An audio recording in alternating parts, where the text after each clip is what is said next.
Pemirsa, pegiat media sosial Permadi Arya atau Abu Janda dilaporkan ke Bareskrim Polri atas ujaran kebencian. Pernyataan Permadi Arya dinilai melukai masyarakat Sumatera Barat.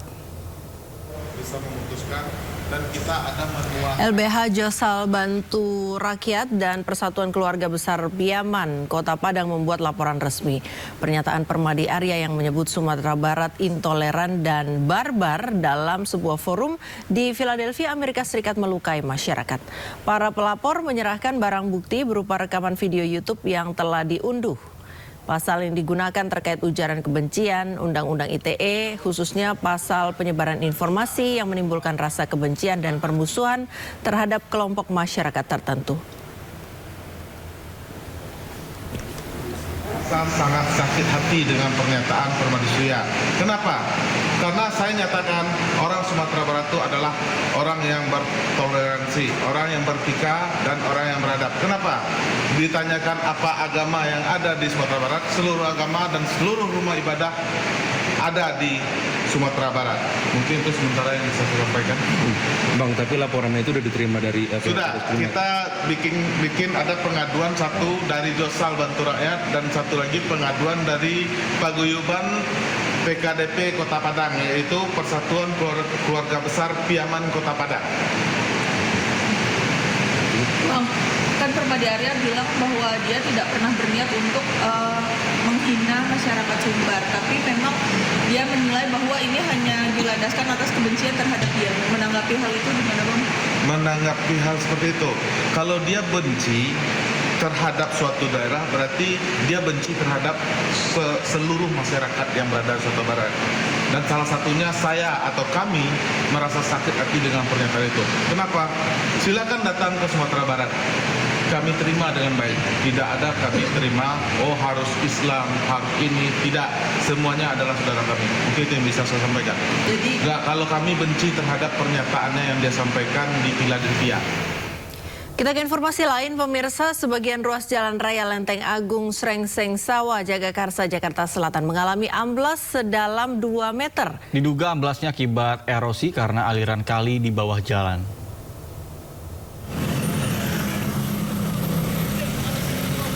Beginilah kondisi Jalan Raya Lenteng Agung, Srengseng Sawah, Jagakarsa, Jakarta Selatan yang amblas pada Kamis malam.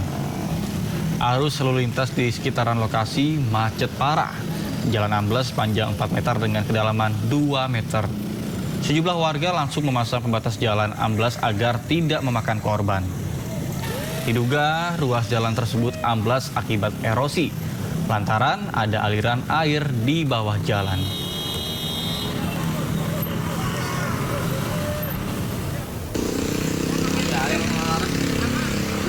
Sementara itu, minimnya pembatas jalan di lokasi jalan ambles membuat seorang pengendara motor terperosok Jumat dini hari.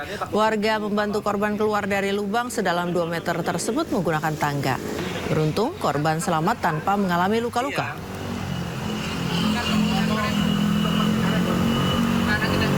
Bapak punya derek? Pemirsa, sebuah pickup menabrak sebuah motor, warung, dan toko pot bunga di Sidoarjo, Jawa Timur. Akibat kecelakaan itu, pengendara motor tewas seketika di lokasi kejadian.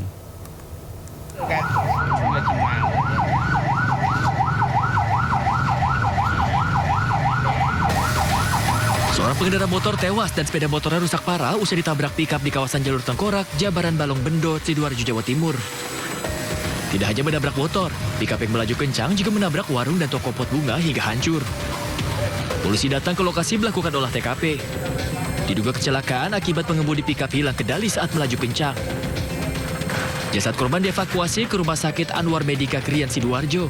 Sementara pengemudi pickup dan kendaraan yang terlibat kecelakaan dibawa ke Mako Unit Laka Lantas Polresta Sidoarjo untuk kepentingan penyelidikan. Dari Sidoarjo, Jawa Timur, Pramono Putra, A-News melaporkan.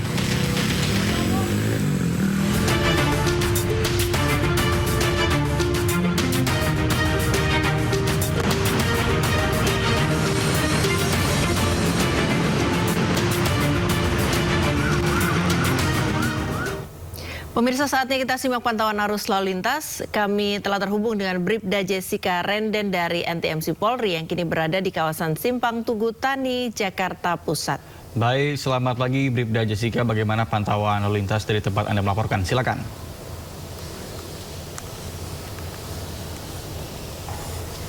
Baik, terima kasih Nata dan Friska. Pagi hari ini saya berada di kawasan Tugu Tani, Jakarta Pusat, dan dapat kita lihat bersama untuk kondisi arus lalu lintas dari arah Menteng dalam kondisi ramai, di mana sesekali terjadi perlambatan percepatan menjelang antrian traffic light dan berimbas kurang lebih 100 meter di belakang garis stop, didominasi oleh kendaraan 4 milik pribadi dan juga terdapat kendaraan roda 2. Kami menghimbau kepada setiap pengguna roda 2, baik pengemudi maupun penumpang, wajib menggunakan helm berstandar nasional untuk menjamin keselamatan Anda saat berkendara.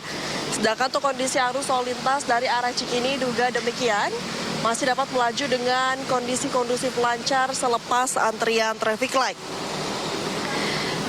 Sedangkan untuk kondisi arus lalu lintas dari arah Gambir menuju Tugu Tani, arus lalu lintas dalam kondisi relatif ramai lancar, masih sesekali sempat terjadi perlambatan di beberapa titik karena imbas traffic light, namun selepasnya dapat kembali dengan lancar.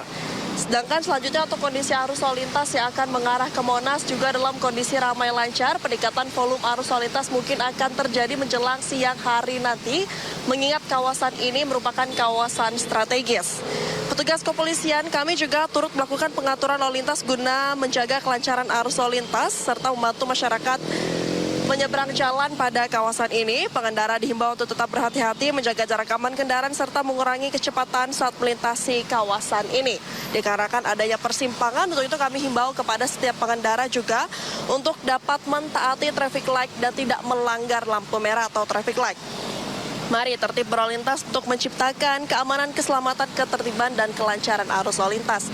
Dan untuk kondisi arus lalu lintas lengkapnya, Anda dapat menghubungi call center kami di 1500669 dan bisa cek Instagram kami di @korlantaspolri.ntmc. Stop pelanggaran, stop kecelakaan, keselamatan milik kita bersama. Salam presisi dan kembali ke studio. Baik, terima kasih Bribda Jessica Renden atas laporan ini dari kawasan Simpang Tugu Tani, Jakarta Pusat. Selamat bertugas kembali dan salam presisi.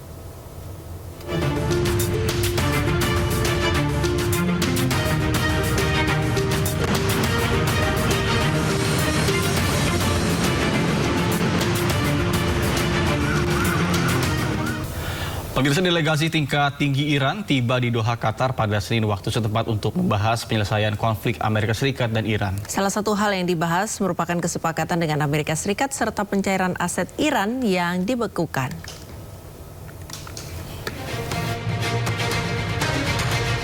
Delegasi tingkat tinggi Iran yang dipimpin juru bicara parlemen Muhammad Bagher Ghalibaf, Menteri Luar Negeri Iran Abbas Araghchi, serta Direktur Bank Sentral Iran Abdul Nasir Hemati tiba di Doha, Qatar pada Senin waktu setempat.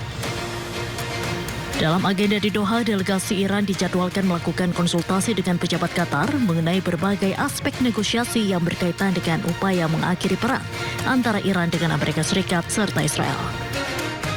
Topik utama pembicaraan di Qatar merupakan soal pencairan aset Iran yang sebelumnya dibekukan. Dikutip dari kantor berita Iran Tasnim, Washington setuju untuk melepas sebagian aset Iran di luar negeri yang dibekukan karena sanksi internasional. Sebelumnya, proposal penyelesaian yang diusulkan oleh Iran mencakup tuntutan agar Amerika Serikat mencairkan aset Iran di luar negeri senilai 24 miliar dolar Amerika Serikat atau sekitar 427,2 triliun rupiah. Dari jumlah itu, setengahnya akan dilepaskan pada tahap pertama dan sisanya di kemudian hari.